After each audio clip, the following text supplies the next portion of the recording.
So I finally 100% in my first Yakuza game. Like a dragon, a pirate in Hawaii.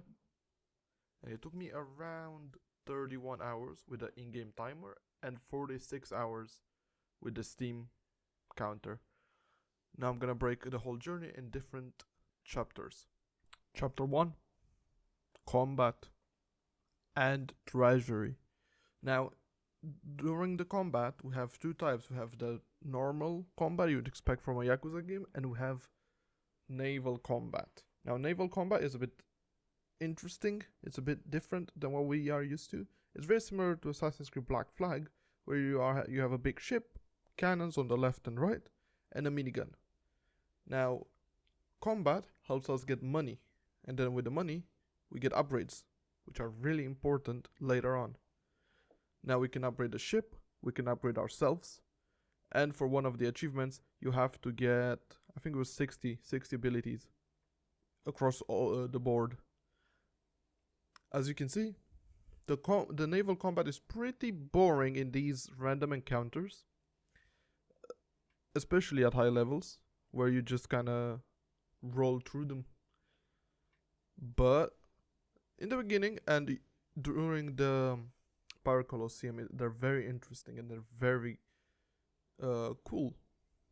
There are two versions. So it's this where we just fight on the ship, and then there's a 21 versus around 30 people, similar to the team rumble from Gaiden.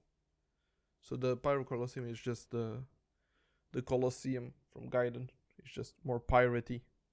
Also, in these random encounters, you can get meat, you can get money, you can get shark stones and stuff to upgrade your weapons and create new weapons and rings and stuff, which is useful-ish. Not the greatest, but it's useful. It's a good thing that's there. You have these wind boosts that make you go from one place to another very fast on the map. Useful.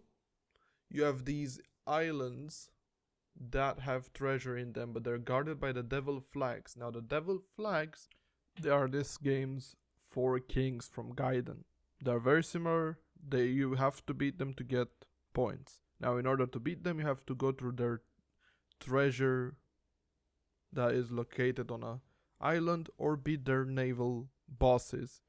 Once you beat enough of them, you get the opportunity to fight one of them. Now, also in the combat section, I'm gonna talk about all the combat related achievements, like using the boomerang cutlings 50 times, using the pistol 50 times, creating 50 doppelgangers, summoning 30 gods, using your R2 ability as a mad pirate dog, using the pistols, and all those. They're very easy. You can do them pretty much while doing this. That's how I did it, because as soon as I unlocked this big side story, I finished it, and it was awesome. It was really interesting.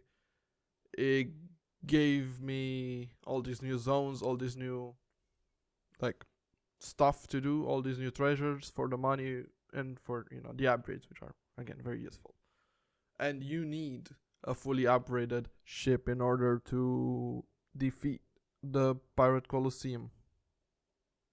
You have to. It's impossible to do without. Yeah. Now in this game, the Amon fight, you don't have to finish all the sub stories and almost 100%, if not 100% the game. You just have to beat the Pirate Colosseum in its integrity, and it's not that hard. It's not hard. It's a bit tedious, but most of the fights are very doable. Again, if you do it after you've defeated the red flags, this is how I did it again. It was pretty easy. Had enough money to do all the upgrades, and then just had to farm for a bit of level for my crewmates. One thing that I did not like that Gaiden had was that you were not locked to playing as Kiryu in the Team Rumble fights, but here you are locked as playing as Majima, which it's not the worst thing, but I would have loved to be able to just play as another character, as the captain or something. But here it makes sense. He is the captain. It makes sense story-wise. Another thing that I found pretty meh with the story, the combat, was just one style was a lot better than the others. Unfortunately, like the Sea Dog one was so much better in my opinion. Late game, at everything that the Mad Dog was able to do. Now let's talk about these maps that we can find, these treasures on these islands. Most of them are very similar. There are two very big distinct ones. It's either you have to fight 100 people, or you just fight like a bunch of strong individuals. Now, as you can see, I'm doing this very late game, so I have all the upgrades. I have some of the better rings. I have the ring that you get by beating Amon that gives you infinite heat, which is really OP because then you get your right click a lot faster. Just very good in general.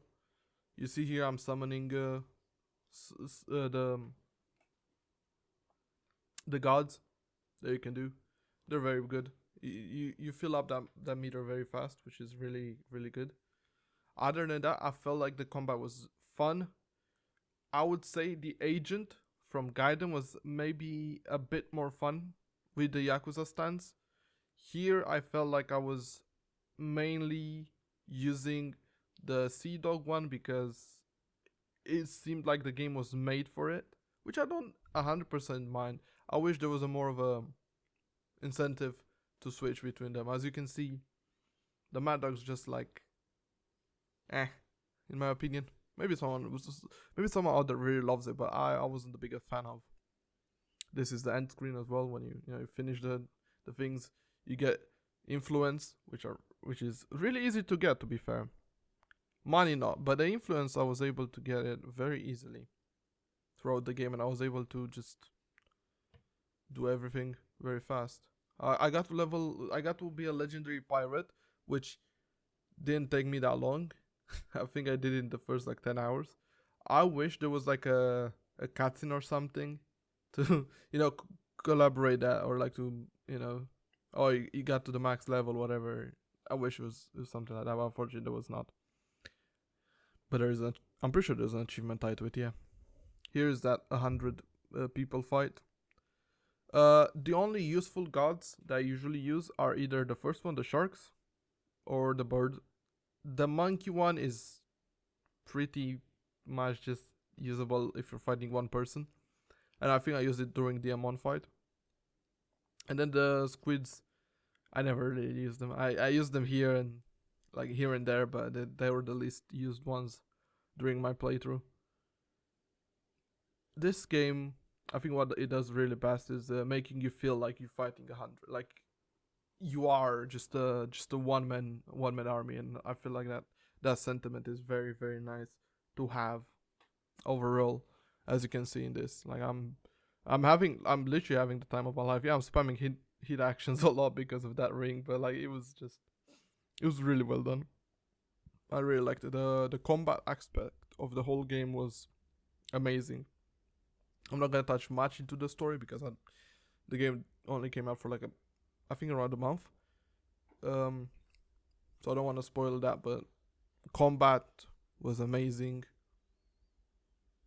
Completion was also really good. The whole traveling with the boat was done really well. I just wish maybe you had a bit more of those windy boosts around, but what can you do? Here I was playing with the menus a lot. I was having a field day. Now, the karaoke in this game is really good. The cutscenes when you're in like the hit mode and you see all these, and the songs that actually you can play. Cinderella 24/7 is here, so it's probably the best one in recent memories. I think it's on par, if not better, than Gaiden's selections of songs.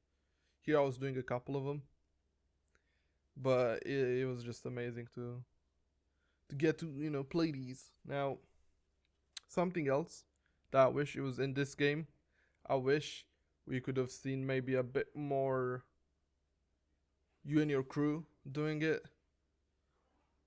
As you can see now, this is the Pyro Colosseum.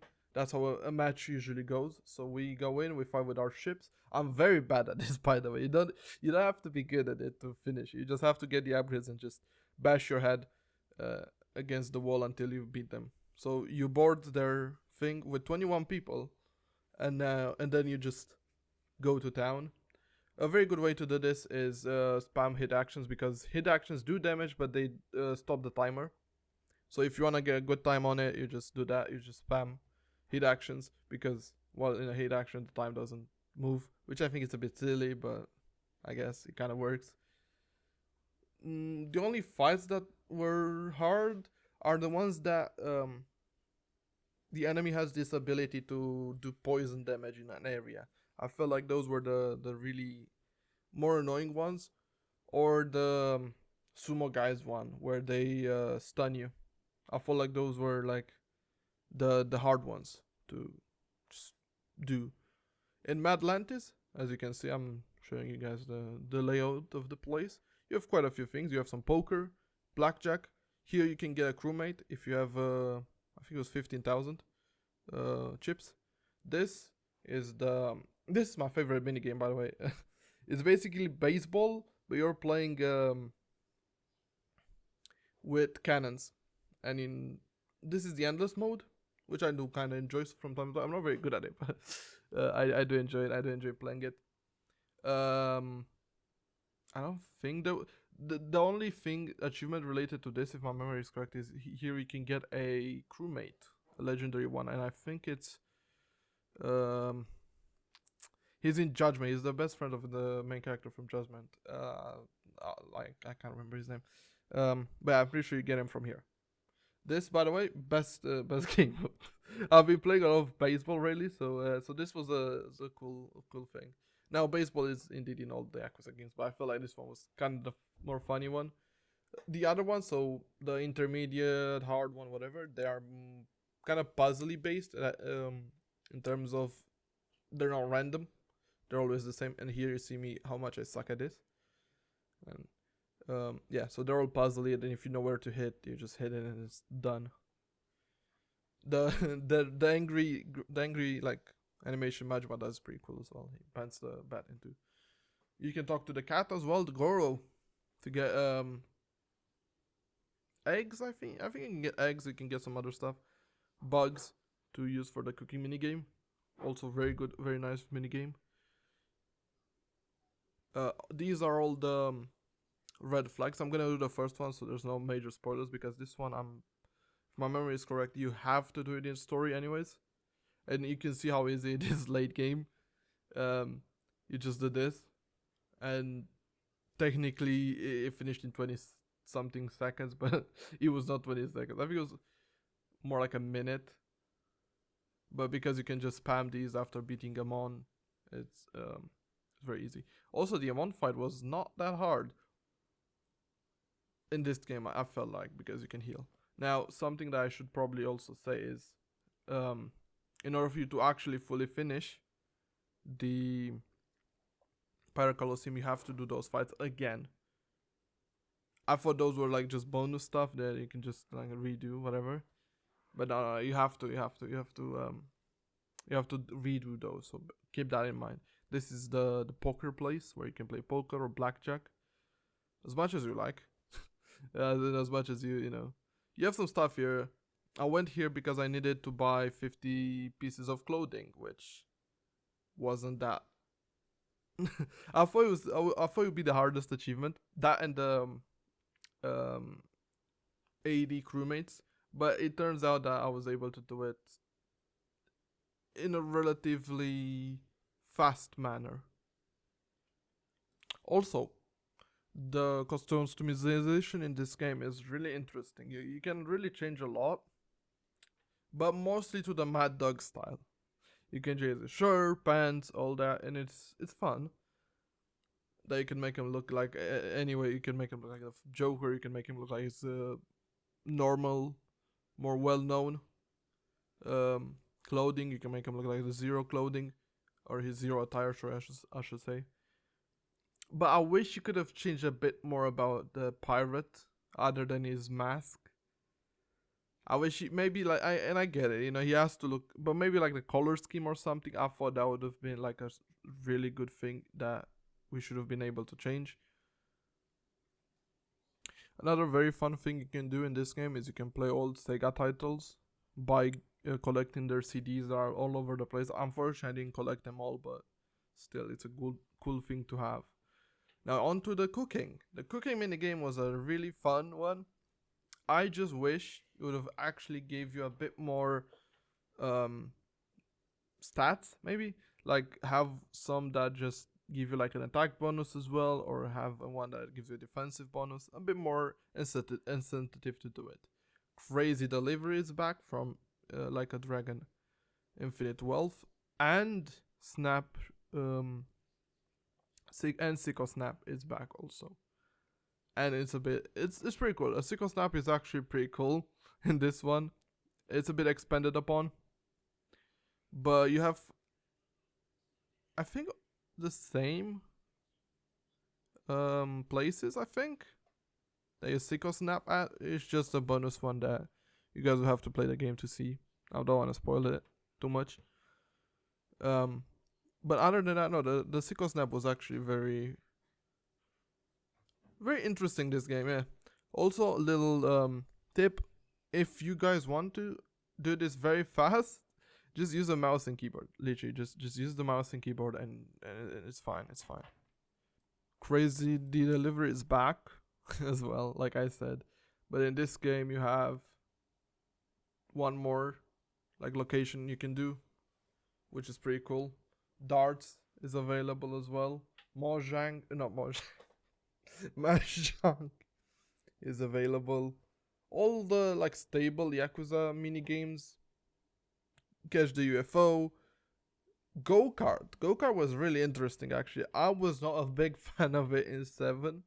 Nor am I really a big fan of it now. I think it's pretty boring. But you have to finish 3 cups and win 3 cups to get the achievement. So I had to, go do that really fast.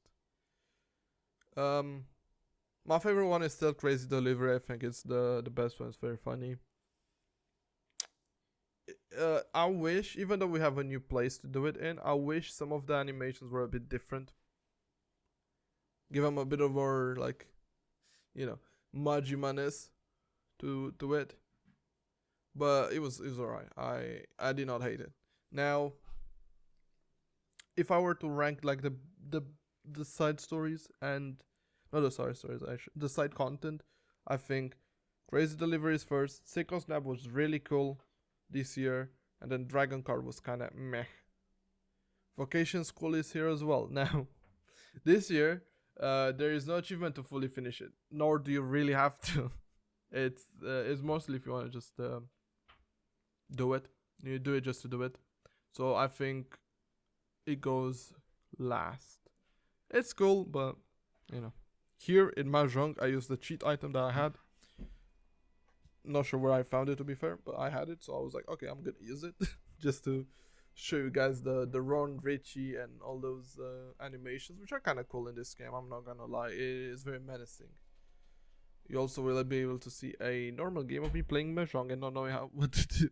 I was literally, I think I was discarding the wrong things. I'm not sure, but things were like playing on my screen, so I was like, okay, this is I might be winning it, and match ended. I was like, shit, I lost. Like, not very good at Mahjong, unfortunately. Not very good, but maybe one day I'll actually learn it and stuff. Maybe if I play enough Yakuza games, I'll be able to learn the ways of the Mahjong.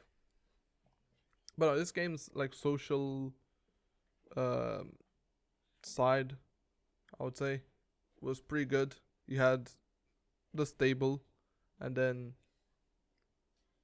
I think it had the best things, best like side activities. You had, of course, Dragon Guard, which I didn't like, but maybe people do. You had Crazy Delivery, which was really fun. I wish there was one tied to the boat and stuff, but there was none, unfortunately. Like going I don't know, go and hunt a shark or something, like, or fishing or something. I don't know. I wish we would have seen that, but unfortunately it was not in the game. Now, kind of as a final thought, I think this game is really good. I just really hoped.